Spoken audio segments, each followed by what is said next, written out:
नमस्कार, welcome to my channel. मैं हूं मनीषा। दोस्तों, आज की वीडियो आप सभी के रिक्वेस्ट पे है।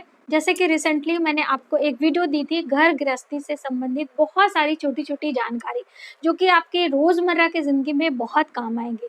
तो आप सभी ने रिक्वेस्ट करी थी कि मैडम आप इसी तरह की वीडियो और लेकर आएँ, तो हम आपके लिए ये वीडियो लेकर आए हैं। दोस्तों, हमें उम्मीद ही नहीं पूरा विश्वास है कि आपको ये वीडियो भी काफ़ी अच्छी लगेगी और आपके बहुत काम आएँगी। वीडियो की शुरुआत करते हैं। दोस्तों, वीडियो शुरू करने से पहले यदि आप हमारे चैनल पर पहली बार आए हैं तो प्लीज़ हमारे चैनल को सब्सक्राइब जरूर करें। सब्सक्राइब करने के लिए बेल आइकन को प्रेस करें, जिससे हमारे वीडियो की नोटिफिकेशन आप तक सबसे पहले पहुंचे। और यदि आप कोई ज्योतिषी सलाह चाहते हैं तो व्हाट्सएप नंबर पर संपर्क कर सकते हैं और पूरा डिटेल आप समझ सकते हैं और अपनी बुकिंग करा सकते हैं। दोस्तों, घर गृहस्थी में ऐसी कुछ महत्वपूर्ण बातें होती हैं जो कि हमें बिल्कुल पता होनी चाहिए। तो एक-एक करके हम आपको बताएँगे। जैसे कि हम वीडियो की शुरुआत किचन से करेंगे। किचन में आपको कभी भी जूते-चप्पल पहन के नहीं जाने चाहिए। जैसे हम अपने पूजा मंदिर में साफ-सफाई का और शुद्धता का ध्यान रखते हैं, उसी प्रकार से आपको अपने रसोई घर का भी ख़्याल रखना चाहिए। शुद्धता से ही, स्वच्छता से ही हमारे घर में माता अन्नपूर्णा का वास रहता है और माता लक्ष्मी प्रसन्न रहती हैं। इसलिए आप हमेशा स्नान करने के बाद अपनी रसोई में गैस चूल्हे पे आप कुछ बनाते हैं, खाते हैं, वह करें। और साथ में जब भी आपके घर भोजन बनाया जाता है, तब आप उसमें से पहली रोटी जब बनती है, उसे गाय के लिए ज़रूर निकाला करें। रोटी इसलिए कही जाती है, ज़्यादातर लोगों का क्वेश्चन होता है कि मैडम क्या हम अन्य सामग्री गाय के लिए नहीं निकाल सकते हैं? तो रोटी, चावल या फिर जो है ऐसी सूखी चीज़ें इसलिए बोली जाती हैं कि बहुत सारे लोगों के घर में लहसुन प्याज का इस्तेमाल किया जाता है, तो वो सभी चीज़ें हम गाय को नहीं दे सकते हैं। इसलिए रोटी में इन सभी चीज़ों का इस्तेमाल नहीं किया जाता। तो हम सादी रोटी पे घी लगा के या फिर आप तेल भी लगा सकते हैं या फिर कुछ मीठा गुड़ या फिर शक्कर रख के रोटी गाय को दे सकते हैं। ऐसा हमेशा हम अपने चैनल पे भी बताते हैं और ऐसा करना शुभ भी होता है। लेकिन बहुत सारे लोगों का प्रश्न भी है कि हमें प्रतिदिन गाय मिलती नहीं है और वह भोजन इधर-उधर फेंका रहता है, चींटियाँ चढ़ती रहती हैं, यानी कि बेकार जाता है। तो ऐसी दशा में आपको एक काम करना है, जैसे मैंने आपको अभी लास्ट वीडियो में बताया था कि आप अपनी कमाई का कुछ हिस्सा एक गुल्लक बना के प्रतिदिन ₹1 डाल के स्टोर करें और फिर वो जब पूरा भर जाए आपका गुल्लक, तो उससे आप भोजन लेकर या फल लेकर, कुछ मिठाइयाँ लेकर आप गरीबों में दान कर सकते हैं। उसी प्रकार से यदि आपको प्रतिदिन गाय नहीं मिलती है, तब आप 3 डिब्बे रखें। अपने किचन में छोटे-छोटे डिब्बे ले लें और जब आप भोजन बनाने जा रहे हैं, जैसे कि आप आटा गूँथने जा रहे हैं, ठीक है? आपने अपनी पूरी फैमिली के लिए आटा निकालने के लिए थाली में रखा हुआ है गूँथने के लिए, उसमें से 2 बड़े चम्मच, ज़्यादा नहीं, सिर्फ़ 2 बड़े चम्मच आपको एक जो आपने डिब्बा निकाला है, उसमें डाल देना है। और फिर जब आप चावल बनाने जा रहे हैं, तो धोने से पहले 2 चम्मच चावल आपको एक डिब्बे में डालना है। इसी प्रकार से दाल भी आपको धोने से पहले 2 चम्मच आपको डिब्बे में स्टोर कर लेना है। बस ये तीनों सूखे अनाज जो हैं आपको तीनों डिब्बे में प्रतिदिन स्टोर करना है सुबह के समय। संध्या के समय इतना मायने नहीं होता है, क्योंकि सूर्य अस्त के बाद बहुत सारी चीज़ें हम दान पुण्य नहीं करते हैं, उसका कोई मतलब नहीं होता है। इसलिए आप सूर्य के रहते ही ये दान पुण्य किया करें। तो आप तीनों डिब्बे में थोड़ा-थोड़ा डालते जाएँगे। इस तरह से यदि आप 1 महीने करते हैं, तो आपके पास कुछ ज़्यादा मात्रा में अनाज इकट्ठे हो जाते हैं और फिर आप उसे सूखा ही किसी मंदिर में ले जाके आप दान कर सकते हैं या फिर किसी गौशाला में आप जा रहे हैं, तो वहाँ पे गायों को खिला सकते हैं। कुछ उसमें गुड़ आप खरीद के रख लें।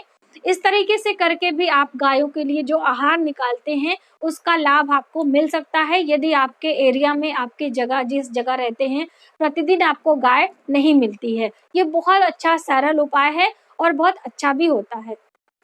इसी प्रकार से दोस्तों, आप जब भी आप अपने घर में कोई भी नई चीज़ें लेकर आते हैं, जैसे मौसम में हमने कई वीडियो में आपको दिया है इसको पूरा डिटेल में, लेकिन यहाँ पे ज़रूरी हो गया है बताना कि जब भी आपके घर में मौसम में कोई नई चीज़ें आती हैं, जैसे अभी मौसम में भुट्टे का मौसम हुआ या फिर आप कोई नया फल लेके आते हैं, खरबूजे लेके आते हैं, आम लेके आते हैं, यानी कि मौसम का कोई भी फल आपके घर पहली बार जब आता है, तो उसे आप स्वयं ना ग्रहण करके उसमें से कुछ हिस्सा आप दान ज़रूर किया करें।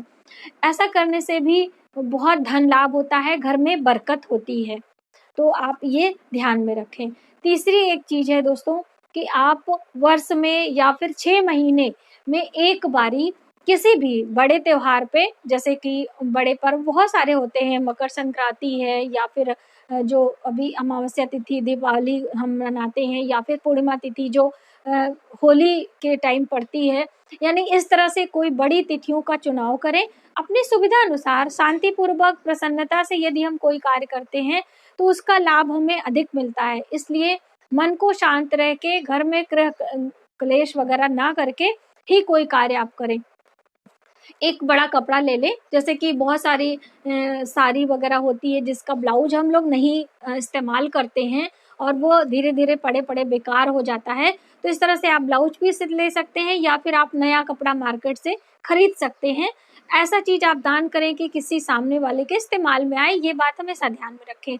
उस कपड़े पर 5 प्रकार की मिठाइयाँ, अलग-अलग प्रकार की मिठाइयाँ हों, इसीलिए 5 बोली जाती हैं, और 5 प्रकार के फल।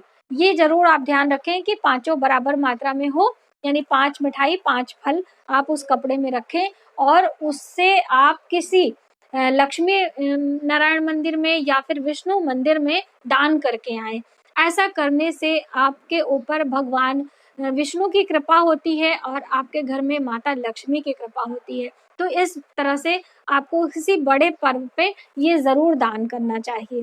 तो एक और भी बहुत ही महत्वपूर्ण जानकारी है कि जब भी आपके मायके से मिठाई आती है, यानी कि जो महिला हैं, आपके बच्चे ननिहाल से मिठाई आती है, तो उसमें से पहला जो पीस होता है उसे निकाल के आपको अपने पूर्वजों को ज़रूर देना चाहिए। ऐसा करने से भी आपके घर में सुख समृद्धि बनी रहती है, यानी जब भी आपके घर मिठाई या फल कुछ आता है तो आप छोटे से पात्र में रख के अपने पूर्वजों के सामने उसे आग्रह स्वरूप रखें और दूसरे दिन आप बाहर किसी पशु पक्षी को उसे खिला सकते हैं। तो ये भी आप एक नियम में अपने बना लें कि ऐसा आपको करना है।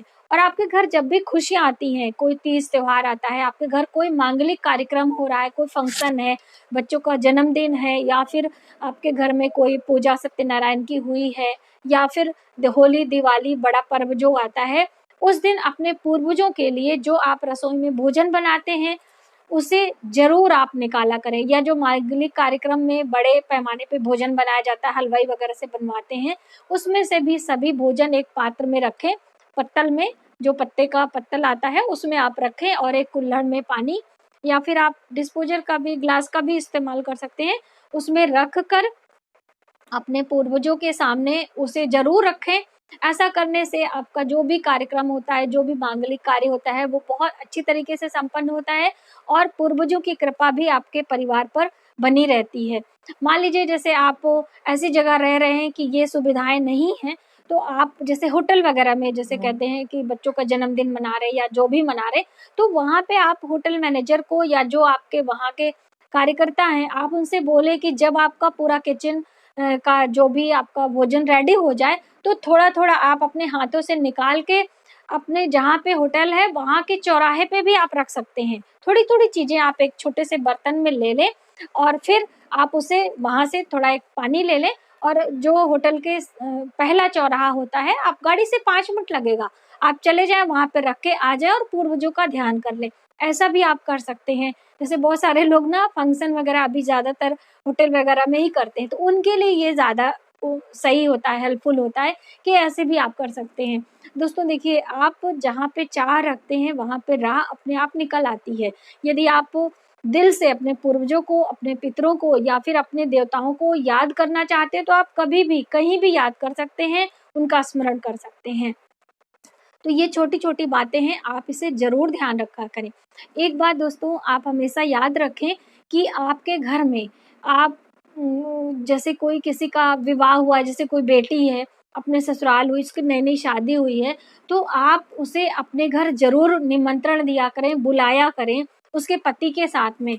जैसे जो भी नव दंपत्ति होते हैं, नए नवविवाहित युवक-युवतियाँ होती हैं, वह 1 महीने तक, यानी कि जब तक उन्हें कोई बच्चा ना हो जाए, तब तक वो माता लक्ष्मी और भगवान विष्णु का स्वरूप माने जाते हैं। इसलिए जब भी पहली बार ससुराल से कोई भी व्यक्ति या महिला आती है, आप अपने घर जरूर बुलाएं उसे भोजन पर, और कुछ उपहार स्वरूप उसे वस्त्र या फिर दक्षिणा जरूर दिया करें। जैसे आपके पास बहुत अचानक से कोई आ गया और आपके पास ऐसी व्यवस्था नहीं है कि आप उसके लिए कोई साड़ी कपड़े कुछ भी अरेंज कर सकते हैं, तो आप 2 हरी इलायची और एक छोटा-सा रुमाल ही आप उन्हें भेंट में दें और कुछ दक्षिणा।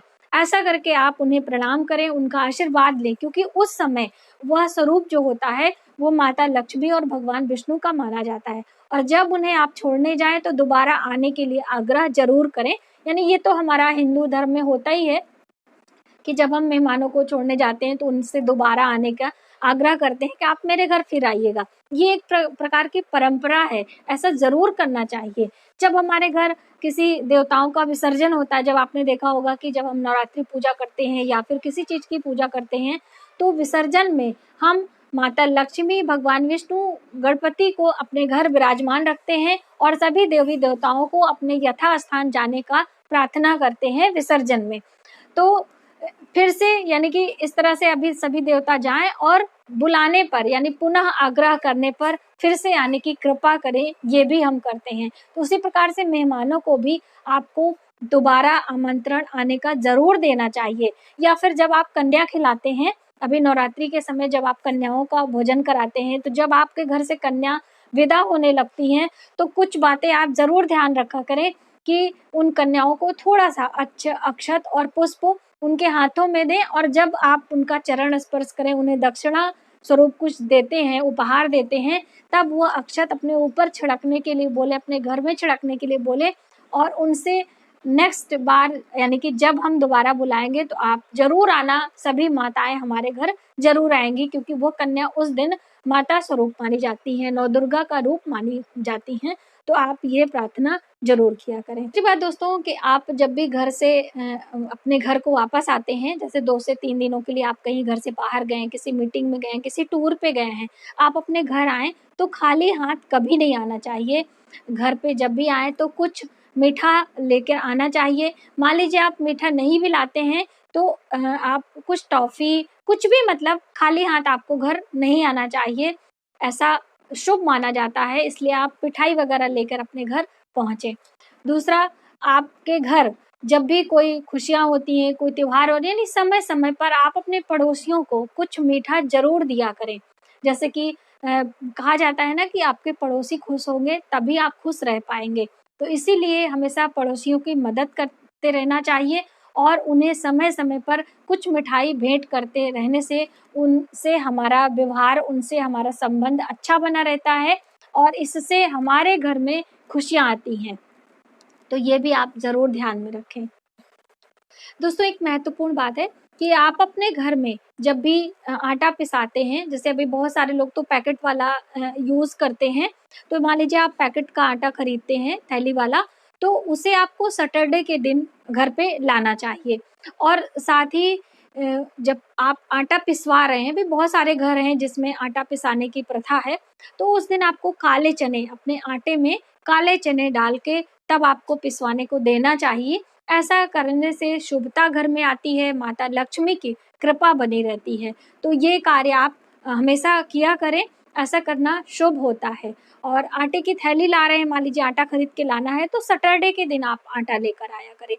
और हमसे दोस्तों एक लोगों ने कमेंट किया था कि हमें झाड़ू दान करनी है, तो झाड़ू हम किस दिन दान करें? तो शनिवार के दिन सुबह सवेरे ब्रह्म मुहूर्त में, यानी कि जब सूर्य का उदय नहीं हुआ हो, तभी आप झाड़ू दान किया करें। ऐसा करना बहुत ही शुभ होता है, आपकी मनोकामनाएं पूर्ण होती हैं। तो सुबह सवेरे सैटरडे के दिन आप झाड़ू दान करें। तो दोस्तों, इस तरह से बहुत सारे छोटे-छोटे उपाय होते हैं जो कि हमारे रोज़मर्रा की ज़िंदगी में काम आते हैं, यदि हम उसे पूरे शिद्दत से करते हैं तो। आज की वीडियो में बस इतना ही। यदि हमारी जानकारी आपको थोड़ी-सी भी हेल्पफुल लगे तो प्लीज़ हमारी वीडियो को लाइक करें, शेयर करें, सब्सक्राइब ज़रूर करें न्यू वीडियोज़ के लिए। हमें कमेंट करके आप ज़रूर बताइएगा कि कौन-सी वीडियो आपको ज़्यादा अच्छी लगती है, हेल्पफुल लगती है। उसी प्रकार की वीडियो हम लाने की कोशिश करेंगे। Thank you.